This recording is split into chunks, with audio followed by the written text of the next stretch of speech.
Matagumpay na naaresto ang isang lalaki sa isinagawang operasyon ng mga otoridad dahil sa kaso nitong lascivious conduct sa Barangay Poblacion, Lingayen, Pangasinan. Patuloy namang pinaalahanan ng pulisya ang publiko na agad isumbong anumang uri ng pang-abusong pisikal o sexual upang agad na maaksyonan at mapanagot ang mga lumalabag sa batas. Patrolman Dennis Carinal, ibalita mo. Ng mga otoridad sa Lingayen, Pangasinan, ang isang lalaki na may kinakaharap na kaso na lascivious misconduct. Ito lamang September 22, 2025. Kinilala ang suspect na si alias Neil, 39 years old, residente ng Barangay Poblacion, Lingayen, Pangasinan.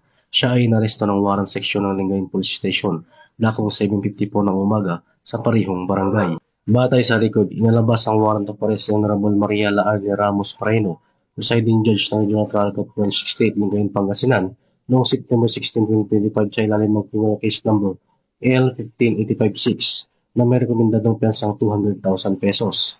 Ayon sa Lingayen Police Station, naisagawa ang operasyon ng maayos at nitala gamit ang dalawang alternative recording device. Matapos maaresto, isinalalim si Neil sa medical examination sa Lingayen District Hospital bago dinala sa Lingayen Police Station para sa tamang dokumentasyon at disposisyon. Patuloy namang pinalalahanan ng PNP ang publiko na makipagtulungan sa mga operasyon upang mapanatili ang katahimikan at kaayusan sa komunidad para sa bagong Pilipinas.